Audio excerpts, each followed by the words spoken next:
Animal House came out in 1978, and it's often agreed to be one of the top comedy films of all time. I was college-aged in the mid-90s, and the jokes and memes from the film were still in conversation almost 20 years after the film's debut. That's quite a thing. We're now about 45 years down the road from Animal House. So, does it hold up? And of course, there are spoilers ahead, so go watch the film before this video. And let me start by saying thank you to the patrons who support this channel. If you want to watch videos like this one, ad-free, plus get Discord recognition on screen like these fine people, I would love to have you. Thanks, guys. You can also support me by watching my films and buying my books and all that great stuff. Find all links to that below. Why do people love Animal House so much? Well, it's meant to be harmless fun. I state your name. I state your name. It's about being a rebellious group of misfits who continue to rebel even when things get serious. Mr. Dorfman. Hello. The women in the film adore our misfits, whether the misfits deserve it or not. You can see how that would appeal to young men. I think I'm in love with a Silly person. Is he bigger than me? But are the good guys of Animal House even the good guys? And next we see our characters rushing out of fraternity. Hi there, Doug Niedermeyer, Omega membership chairman. Larry Kroger. I think this sequence is pretty well done, but I have no idea if any of this would land with college-age kids now. Let me know in the comments. I mean, when I was in school, the advice was, you should go through this rushing process even if you don't plan to be in a fraternity, because you will make friends. And that's kind of what we see happening here between Kent and Larry. They are trauma bonding from pure cringe. Hi there, fellas. I'd like you to meet Ken and Lonnie. Larry. This cringe lands with me because I had to go through social interaction every bit as cringy as this, and I was every bit as unacceptable to the cool kids as our main characters are. I doubled down and tried to make friends, as we see Kent do. Let the unacceptable candidates worry about that, because after tonight, there you are, Kent. And I was firmly shuffled aside, as Kent is. Mohammed, Lonnie. Yeah, we already met. Oh, super! Then you'll have lots to talk about, huh? Yeah. Word to the wise, if you're dressed like this and you're gonna sniff your pits before you go into a party, sniff inside the blazer, not out. If you stink through your blazer, there's no helping you. Inevitably, at about 8 minutes, we arrive at the moment where homosexuality is presented as both a bad thing and hilarious. Probably upstairs talking to Otter. no doubt. They're well-known homosexuals. Have another beer, Larry. She's just kidding. This sentiment is always going to date films like this. Of course, in the first lines of the film, Larry tells Kent not to be a fruit, which I think is in similar territory, but this moment is a lot more overt. Don't be a fruit, okay? Part of the lore of the film, as I understand it, is that it was meant to portray the last moments of a truly happy America in 1962 and or 1963. The legend goes that the parade sequence that ends the film was held on November 21st, 1963, the day before John F. Kennedy was killed in Dallas.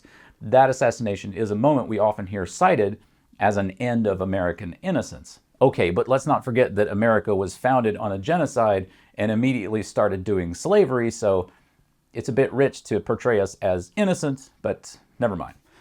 The film's cast and crew would probably have been teenagers when JFK was killed on November 22nd, 1963, so it certainly would have marked an end of innocence for them, much as the Challenger disaster did for people my age, or as like 15 generational disasters have for kids in their 20s now. The picture the film paints of harmless chicanery includes an element of casual bigotry around homosexuality, but there's more. Belushi's character climbs a ladder to spy on women having a topless pillow fight.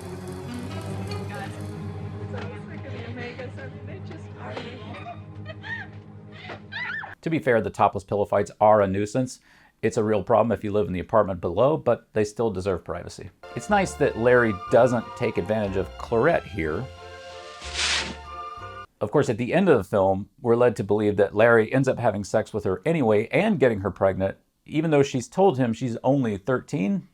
So that seems not as nice. I lied to you too. Oh, yeah? What about? I'm only 13.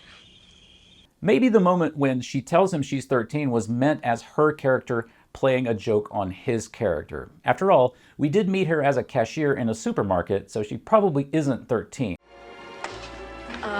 It looks like you gained some weight since you came in. My mom had to sign a special consent form and come meet my manager so I could get my first job at 15. And that goes back to child labor laws written in the 30s. But Clarette is still most likely in high school, most likely under 18. And anyway, I'm making all of this up because none of it is laid out for us. The film is fine if we believe that she's not joking, really 13, and really pregnant. This is Larry Kroger, the boy who molested me last month. We have to get married. We should discuss this some other time. Which makes me think, say what you will about the evil Omega Theta Pi house as led by Greg Marmalard, but at least they have a little class. When Mandy gives up on Greg's handjob, he drives her home and walks her to the door. Larry lets Clarette power drink and then dumps her in a shopping cart. I also think that the way that the evil fraternity go after our main characters is pretty fair. The Omegas plant a fake mimeograph of test answers which the good guys steal and use to cheat on the psychology test. Had the good guys not been trying to cheat, this would not have worked. Are the Omegas actually the good guys? They're definitely not the fraternity that we see shoplifting. I mean, sure, the Omegas have some weird rituals, but Kevin Bacon's character clearly consents to this. Thank you, sir. May I have another? Are we going to shame these dudes for some consensual paddling? I'm not. Now, I'll grant you, Niedermeyer is a power-tripping wanker, and he reflects poorly on the rest of the Omegas, but he does love his horse. Yeah, baby. Now, surely a guy who loves and cares for animals has some redeeming core. All of the Deltas reflect poorly on themselves, except possibly Stork. His redeeming quality is pronunciation. More on Stork in a moment. Of course, later on we see that Niedermeyer is willing to go Kent State on Dorfman, which is maybe why the Kent character is named Kent after Kent State, but that's at the end. But going back to the original drunk hookup moment between Larry and Clarette, it happens in a fraternity where there's a Confederate flag on the wall. Now you could say maybe the crew wasn't paying attention to that flag, but the amount of sight gags in this film torpedo that idea.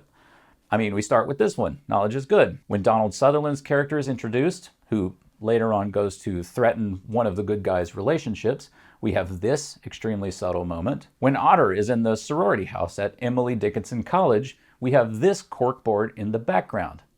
Advanced pottery seminar, existential dance forms workshop. This is not a movie that is ignoring the frame outside of the actors. And then there's the conclusion of the bizarre road trip sequence, which has some undeniable racist flavor, which I'll get to in a minute. Okay, here's the Stork moment. If you've ever seen this film before and wondered why this weird one guy just has a single line in the whole thing, Well, what the hell is supposed to do, you moron? it's because that's Doug Kenny, who co-founded National Lampoon. There's a great film about him called A Futile and Stupid Gesture, which I recommend. Beyond all that, in terms of story, the film just wanders. There's the main story about the fraternity, but then there's the side story about the Professor Jennings character and Katie. If the point of this side story is that Katie is attracted to her professor because he represents what Boone could be if Boone took life seriously, that's a bit undone by the professor sleeping with his student. That's not a very grown-up thing to do, and I don't recommend it. There's a pointless road trip sequence in the middle where we see our heroes lying about grief to get dates. I'm not really clear on the end of this sequence. One dude asks if you mind if they dance with your dates. The dates all shake their heads no. So the good guys run out screaming like Shaggy from Scooby-Doo and leave their dates inside. Now, first of all, as I said, this whole thing feels racist, but on top of that, these Deltas are cowards. The unifying theme as the film wanders from subject to subject is that each one is a pretense to get boobs on screen. As much as the film wants us to think it's art for art's sake, which is the motto of Delta Tau Chi, it's really just kind of jokes, but mainly boobs and maybe some racism and bigotry. There's also ass, of course. They had to include ass. The ass is, after all, the breasts of the legs. I think the film understood its time and its audience. In fact, it was ahead of the 80s teen sex comedies craze with films like Fast Times at Ridgemont High, Porky's, etc.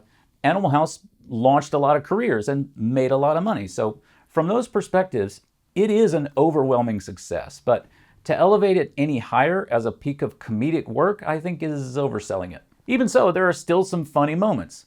Standouts for me are when Brenda gives up on Greg's handjob and when Boone does a little crowd control. Tell those assholes to shut up. Hey, shut up, you assholes! I like that this moment Fuck this. has a payoff 10 minutes later here. Of course, there are people now who proudly defend the film's humor, and their reviews of it predictably include phrases like safe space and politically incorrect. But if you listen to those people and forgive the film its compromised moments, there's just not that much left. How do you end a story that didn't really observe any plot other than boobs? You turn it into a heist movie. The good guys all end up with relatively good stories, and the bad guys get jokes about friendly fire and sexual assault. Animal House doesn't hold up, guys. The standout moments do not outweigh the troublesome undertones for me, even considering the whole different time thing. In fact, Sutherland's character, Professor Jennings, has a little speech in the film that kind of says it all. He's a little bit long-winded. He doesn't translate very well into our generation, and his jokes are terrible. If someone asked me to rewrite Animal House, I'd first consolidate the story. I'd cut the road trip side story entirely, and I'd get the Confederate flag all the way off screen. At over 100 minutes runtime, there's plenty to cut. I would make it more clear why the Omegas are bad by giving them a moment where they show how depraved they are. I think that's what the paddling moment is meant to be, but I don't think it succeeds. I would change Katie's relationship with Professor Jennings so that she's still attracted to him intellectually as a grown and more developed man, but I would have the professor make a move on her in a gross way. Maybe it would be clear that he's manipulating her using their age difference just to get her in the sack. This way, Katie comes to the same realization, the grass isn't really greener, but it'd be more clear. At the same time, I think Boone could have a moment at the end where he shows some redeeming qualities. Maybe when Dean Wormer comes in the house, he has a line like, "Only one of you got a passing grade." Everyone looks at Boone, and Boone's like, "I told you morons to go to class once in a while." This would cause a rift between Boone and the other Deltas as they find out he's been partying and getting passing grades, even though he's been telling them as much all along. As the Deltas plan the heist, instead of Hoover protesting, it's Boone who tries to talk them out of it. There's a falling out between Boone and Otter and the rest of the gang. At this moment, when Katie asks Hoover where Boone is, he says something like, "We all got expelled last night. Well, except that traitor Boone. Did you know he's been getting passing grades?" Maybe at the end it could be Boone who stops Niedermeyer from going Kent State on Kent. Boone still gets grabbed by the cops, and Katie still saves him, but she also sees that he has a moral core. He's flawed, but it turns out he's also been getting passing grades, and he'd put his life on the line to save a friend. You could still have plenty of opportunities for naked boobs in this storyline, and Donald Sutherland's ass. I think if you want your work to stand tall over time, make sure you're attacking people with power, not the underdogs. Animal House nominally does that since the Deltas are struggling against Faber's establishment, but 45 years later, it also seems like they were kind of casually callous in some other directions. Your characters should be complicated. They should have flaws, but maybe they shouldn't be all flaws, especially if your villains, in retrospect, seem kind of respectful in some ways. What do you think? Let me know in the comments or join the Discord if you want to chat about it. Hey, thanks for watching. If you enjoyed this, like and subscribe, and maybe jump on the Patreon if you want to help me make more. And if you want to talk about comedy writing with people who are trying to do it in a constructive way, we also have a Discord channel.